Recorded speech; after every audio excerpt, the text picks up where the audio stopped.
हमारे जीवन में भक्ति है, ज्ञान है, वैराग्य है। और भैया भक्त को ज्ञान वैराग्य होना बहुत जरूरी है।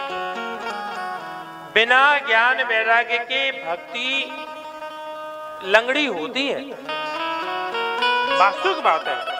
आप अगर पढ़े लिखे हैं, समझदार हैं, तो आप जैसे उदाहरण से देखें, आपको वृंदावन जाना है ना वृंदावन, तो आपको रास्ता मालूम है, आपको मोबाइल से टिकट बनाना आता है, तो आपको दिक्कत नहीं पड़ेगी। आप घर बैठे टिकट बनाएंगे और गाड़ी में बैठेंगे, वृंदावन पहुंच जाएंगे। अगर मोबाइल से टिकट बनाना नहीं आता है तो स्टेशन जाओगे, स्टेशन जाने में देरी होगी तो महाराज खिड़की बंद हो जाएगी, दूसरे दिन जाओगे। दुनिया भर के अगर किसी एजेंट से बनाते हो तो पैसा देना पड़ेगा एडवांस में। ज्ञान, जीवन में ज्ञान होना बहुत जरूरी है। आप जब ज्ञान होगा तो आप रामायण पढ़ेंगे, भागवत पढ़ेंगे, आपके सामने कोई मनमानी कथा करके नहीं जाएगा।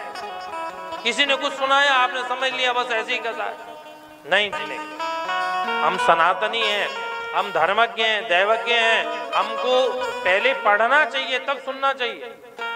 सब पढ़े लिखे समझदार हैं यहाँ बैठे हैं जितने भी हैं। अपने कभी कभी बैठ करके भी गीता का अध्ययन करो, कभी बैठ करके भागवत जी को पढ़ो, कभी बैठ करके रामचरितमानस को पढ़ो।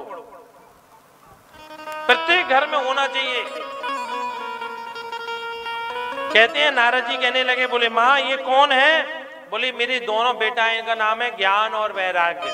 और नारद जी इस कलयुग में भी देखने को मिलता है कि माता वृद्ध होती है और बेटा जवान होते हैं, पर मुझे तो देखो इस सतयुग में भी मैं जवान हूं, मेरे बेटा बूढ़े हैं, इससे बड़ा दुख क्या हो सकता है भला।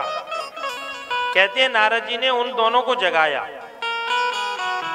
वेद वेदांत घोषस्य गीता पाठ मुहुर्मुहुः। नारद जी ने देखो ज्ञान के कान में क्या बोला? वेद। ओम गणानान्त्वा गणपति गुं हवामहे, प्रियाणान्त्वा प्रियपति गुं हवामहे, निधीनान्त्वा निधिपति गुं हवामहे, बसो मम आहम जानी गर्भधमा तुम जासी गर्भधम्मा। वेद मंत्र कान में बोला, वेदांत बोला। ज्ञान स्वरो पंच हरेरधीनम, शरीर संयोग वियोग योग्यम, अणोह जीवम प्रतिदेय भिन्नम, ज्ञातंतो बंतम यदनंत माहो। वेद का भी पाठ सुनाया और वेदांत भी सुनाया। ज्ञान वैराग्य दोनों जागे और जाग करके पुनः जमाई लेकर के सो गए, पर उनका बुढ़ापा खत्म नहीं हुआ। क्यों नहीं हुआ? क्योंकि भैया ये वेद वेदांत की भाषा बड़ी जटिल है, बड़ी कठिन है, सरल नहीं है, सहज में समझ में नहीं आती है।